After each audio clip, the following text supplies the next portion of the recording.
Comment aimer son prochain? C'est un commandement de Jésus qui est très connu, mais et qui est un peu difficile à comprendre parce qu'il peut être compris de plusieurs façons. Et on ne retrouve pas exactement cet enseignement à l'identique que nous fait Jésus dans les lettres des apôtres. On va voir pourquoi. Qu'est-ce que ça veut dire exactement? En Matthieu 22, versets 35 à 40, un légiste demanda à Jésus pour l'éprouver: Maître, quel est le plus grand des commandements dans la loi? Il lui dit: Tu aimeras le Seigneur ton Dieu de tout ton cœur, de toute ton âme et de toute ta pensée. C'est là le plus grand et le premier commandement. Un second lui est semblable: Tu aimeras ton prochain comme toi-même. De ces deux commandements dépend la loi entière ainsi que les prophètes. J'écoutais un podcast de théologie qui est en fait dans les mêmes mouvements que j'ai connus, c'est-à-dire des mouvements très doctrine d'église dans le sens théologie, dans le sens raison et très peu esprit en fait. Et il disait que obéir à Jésus, c'est aimer son prochain comme soi-même, d'accord? Mais véritablement, il disait concrètement, on va voir dans l'église si vous aimez Jésus, est-ce que tu connais tous tes voisins? Est-ce que tu connais le nom de tes voisins? Est-ce que tu sais ce qu'ils aiment? Est-ce que tu sais leurs problèmes, le pourquoi? Il dit que c'est la base de l'évangélisation, c'est par l'amitié. Si tu n'as pas de relation amicale avec tes voisins, comment veux-tu l'évangéliser? Et voilà son critère. Donc tu aimes tes voisins, c'est-à-dire que tu les connais vraiment très très bien et tout ça. Mais est-ce que c'est vraiment ce que nous dit le texte par rapport à ça? Quand Jésus nous fait cet enseignement-là, le premier commandement, le commandement le plus important, il part d'un enseignement de l'Ancien Testament, en Deutéronome 6, versets 4 à 6. Écoute Israël, l'Éternel notre Dieu est le seul Éternel, et tu aimeras l'Éternel ton Dieu de tout ton cœur, de toute ton âme et de toute ta force. Et ça continue par « Et ces commandements que je te donne aujourd'hui seront sur ton cœur ». Je continue par ça parce que dans l'Ancien ou le Nouveau Testament, l'amour est toujours lié à l'obéissance. Et dans la doctrine d'Église, l'amour est le plus souvent lié à « chante à Dieu ou à Jésus que tu l'aimes », ce qui n'est pas la saine doctrine par rapport à ça. Et on voit déjà qu'il y a une variation entre ce que nous enseigne Jésus sur ce verset et le verset de base. Parce que le verset de base dit « Aimer Dieu de tout ton cœur, de toute ton âme et toute ta force ». Et Jésus nous dit « Tu aimeras le Dieu de tout ton cœur, de toute ton âme et de toute ta pensée ». Pourquoi déjà il y a une différence? C'est à cause de l'esprit. Dans l'Ancien Testament, l'esprit était tombé simplement sur les prophètes. Ça veut dire qu'il fallait de par ta force, obéir à la loi et suivre les commandements de Dieu. Dans le Nouveau Testament, nous avons en principe reçu l'Esprit. Donc c'est l'Esprit qui agit en nous pour le vouloir et le pouvoir, et c'est donc nos pensées qu'il faut dompter pour les aligner par rapport à l'Esprit. D'où le fait qu'on suit les enseignements de la saine doctrine et les commandements de Jésus. Et effectivement, dans l'Ancien Testament, les commandements, il y en avait énormément. Il y avait 613 commandements, d'après ce qu'expliquent les biblistes. Donc c'était vraiment une question test. Dans ces 613, qu'est-ce qu'on doit retenir par rapport à ce que nous dit Dieu? Mais aimer ton prochain comme toi-même est également dans l'Ancien Testament. En Lévitique 19-18, il est indiqué « Tu ne te vengeras pas et tu ne garderas pas de rancune contre les enfants de ton peuple, et tu aimeras ton prochain comme toi-même, je suis l'Éternel. » Donc quand on voit une phrase avec « je suis l'Éternel », ça veut dire que c'est un enseignement particulièrement important. De même, quand Jésus dit que ceux qui ont des oreilles entendent, ça veut dire que beaucoup n'entendront pas cet enseignement-là. Mais quand on continue dans le Nouveau Testament, quand on retrouve des applications pratiques de cet enseignement de Jésus, on voit autre chose. En fait, dans le Nouveau Testament, c'est-à-dire dans les différents épîtres, on nous parle surtout de l'amour des uns pour les autres. Par exemple, Galates 5, versets 13 à 17, « Ne faites pas de cette liberté un prétexte de vivre selon la chair, soumettez-vous les uns aux autres par la charité, car toute la loi est accomplie dans une seule parole, celle-ci, tu aimeras ton prochain comme toi-même. » Donc, tu aimeras ton prochain comme toi-même est là synonyme de les uns pour les autres. Et il y a de nombreux versets qui sont comme ça. Et Paul continue en Galates 5, « Marchez par l'esprit, vous n'accomplirez pas les désirs de la chair. » Donc, véritablement, l'esprit, c'est égal à aimer ceux qui sont également dans l'esprit. Vous voyez que le sens n'est pas exactement le même que dans l'enseignement de Jésus. En Romains 13, versets 8 à 10, il y a marqué « Ne devez rien à personne, si ce n'est de vous aimer les uns aux autres, car celui qui aime les autres a accompli la loi. Aimez les uns les autres, entre vous, entre ceux qui sont conduits par l'Esprit. » Et on voit tout de suite le lien avec tu aimes Dieu, donc tu aimes l'œuvre de l'Esprit en ton frère. Et ton frère, je le rappelle, c'est pas celui qui vient chanter à l'église, c'est celui qui est conduit par l'Esprit. Donc tu continues à aimer Dieu. C'est tout à fait logique, mais là aussi, il y a une petite variation par rapport à ce que tu ne connaîtras, à ce que tu ne, à l'enseignement que nous fait Jésus. En 1 Pierre 4, versets 7 à 8, voilà ce qu'il nous dit. « Or, la fin de toute chose est proche, soyez donc modérés et sobres en vue des prières. » Modérés et sobres en vue des prières, ça veut dire on ne fait pas des grandes prières démonstratives. On n'est plus dans l'Ancien Testament. C'est vraiment la prière par l'Esprit, c'est-à-dire écouter Dieu. Essentiellement écouter Dieu. On peut faire certaines demandes, mais l'essentiel, c'est l'écoute. Et il continue. « Avant tout, ayez entre vous une ardente charité, car la charité couvre une multitude de péchés. » Entre vous, les uns les autres. Et c'est tout ce qu'on retrouve dans le Nouveau Testament et dans les Épîtres. Donc, on va essayer de mieux comprendre qu'est-ce que voulait nous dire Jésus et pourquoi on ne trouve pas exactement ça dans les Épîtres. En Luc 10, versets 25 à 37, un passage qui est connu, donc un légiste se leva, le mettant à l'épreuve, et disant « Maître, que dois-je faire pour hériter la vie éternelle ?» Et Jésus lui dit « Qu'est-il écrit dans la loi? Comment lis-tu » Et lui répondant « Tu aimeras le Seigneur ton Dieu de tout ton cœur, de toute ton âme et de toute ta force. » Là, il cite exactement l'Ancien Testament, vous voyez, il n'y a plus la pensée. Et par contre, il rajoute, puisque ça c'est l'enseignement de Jésus, « et de toute ta pensée », donc ça fait un item de plus. Donc on voit que déjà ça change.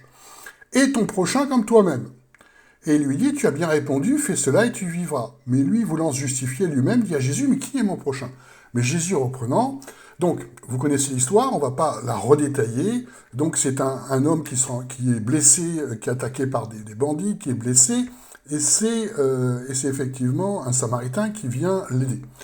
Mais ce qui est intéressant, c'est que dans sa parabole, il fait intervenir d'autres personnages. D'abord un sacrificateur qui passe là, et aussi un lévite.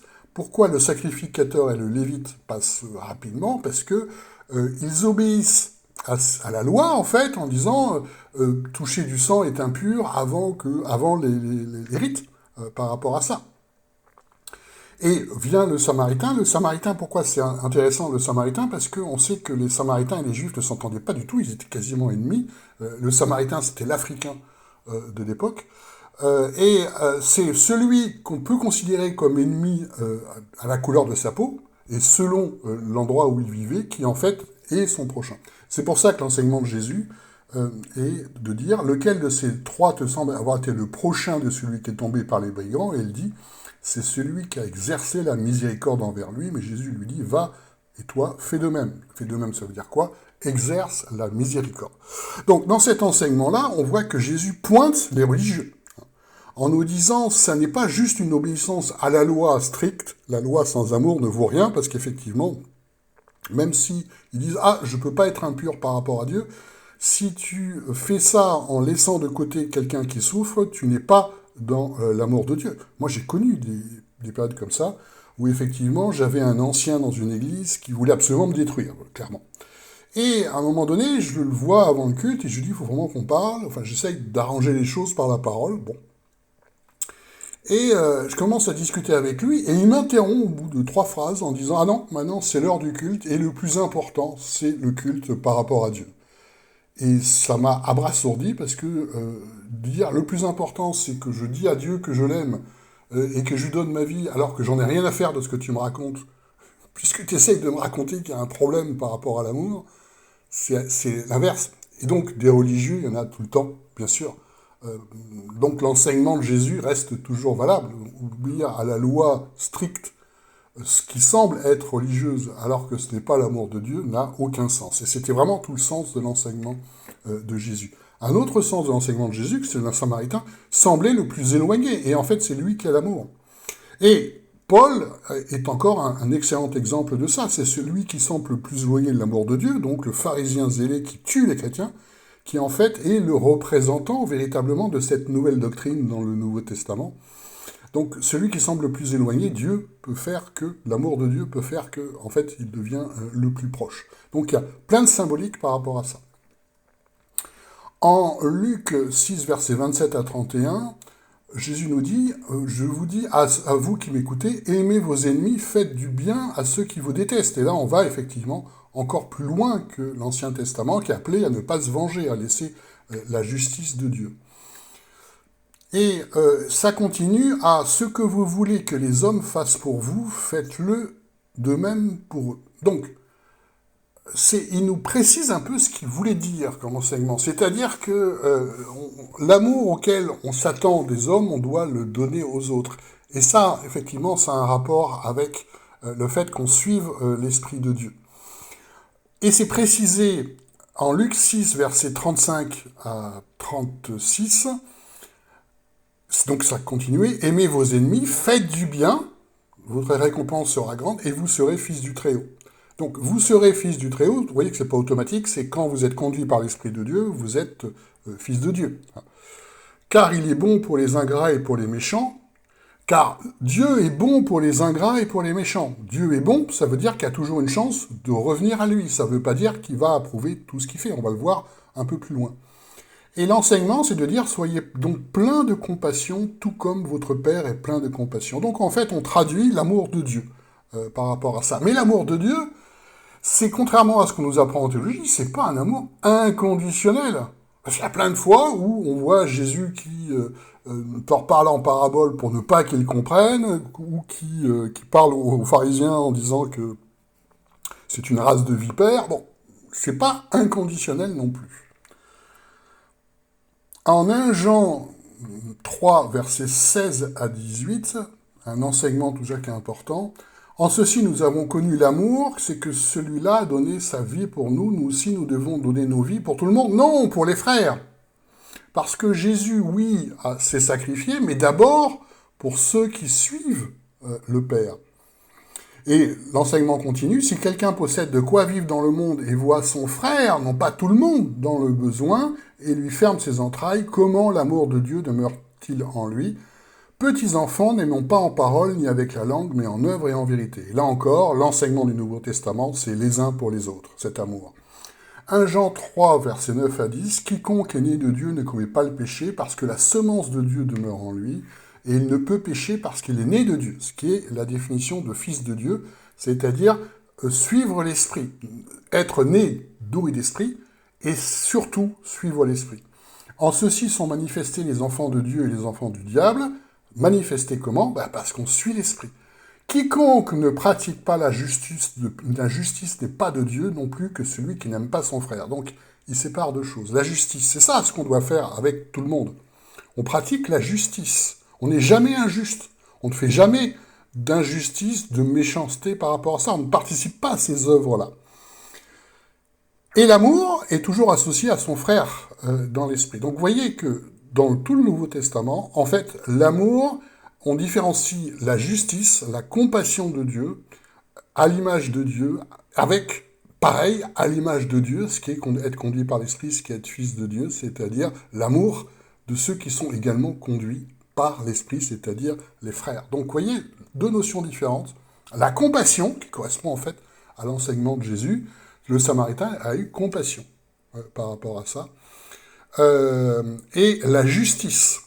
Donc, il a fait preuve de compassion et de justice à quelqu'un qui n'est pas proche de lui par rapport à ça, parce qu'il montre en fait la volonté de Dieu. Mais l'enseignement de Jean, c'est véritablement la justice au niveau général, et effectivement, on pourrait dire que, on pourrait dire que ce Samaritain a manifesté la justice de Dieu. Il était injuste que cette personne meure de ses blessures parce qu'il est attaqué par un brigand, donc il a rétabli la justice de Dieu. Voilà ce que nous devons faire avec tout le monde, être dans la justice de Dieu. Mais la compassion, Dieu est compassion, certes, la compassion de tout le monde, mais on voit bien que les enseignements du Nouveau Testament sur la compassion, c'est beaucoup plus ceux qui sont conduits par l'Esprit de Dieu. Tout simplement parce qu'on ne peut pas avoir compassion du monde entier non plus. Hein, on ne peut pas, comme nous dit Jésus, il y aura des pauvres, il y aura toujours des pauvres, mais moi je ne suis pas toujours avec vous, en ce sens qu'il y a du malheur dans le monde entier. On ne peut pas être partout par rapport à ça. Par contre, on doit exprimer la justice de Dieu et la compassion de Dieu. La compassion de Dieu, c'est d'abord pour ceux qui suivent l'Esprit de Dieu. Voilà pourquoi en 1 Jean 4, versets 7 à 13, il nous est dit, bien-aimés, aimons-nous les uns les autres. Car l'amour est de Dieu, et quiconque aime est né de Dieu et connaît Dieu. Celui qui n'aime pas n'a pas connu Dieu, car Dieu est amour. Et nous, on le ressort effectivement dans ces formations de théologie. Dieu est amour, donc il aime tout le monde, donc tu dois aimer tout le monde. C'est pas ça de ce dont on parle. En ceci, l'amour de Dieu a été manifesté en nous, c'est que Dieu a envoyé son Fils unique dans le monde afin que nous vivions par lui. En ceci est l'amour. Donc, l'amour, c'est quoi? L'amour, c'est l'envoi de Jésus pour qu'on soit à son image. C'est aussi une question d'obéissance. Oui, Jésus a été envoyé pour tout le monde, mais peu en profiteront par rapport à ça. L'amour de Dieu, c'est véritablement être à l'image de son Fils, c'est véritablement être conduit par l'Esprit. C'est ça l'amour de Dieu. On ne peut se rapprocher que l'amour de Dieu que par l'Esprit, et certainement pas en étant les plus sympas du monde avec tout le monde. Et l'enseignement continue. Bien-aimés, si Dieu nous a aimés ainsi, nous devons aussi nous aimer les uns les autres. Voilà ce que nous aimons. Dans les autres, nous aimons l'Esprit de Dieu, parce que nous aimons Dieu, tout simplement. Personne n'a jamais vu Dieu. Si nous nous aimons les uns les autres, encore une fois, Dieu demeure en nous et son amour est parfait en nous. Et là, on ne nous parle plus des autres. Alors oui, il y a la justice pour les autres, tout à fait. Et il y a une certaine compassion pour les autres. Mais d'abord, l'amour, c'est les uns pour les autres.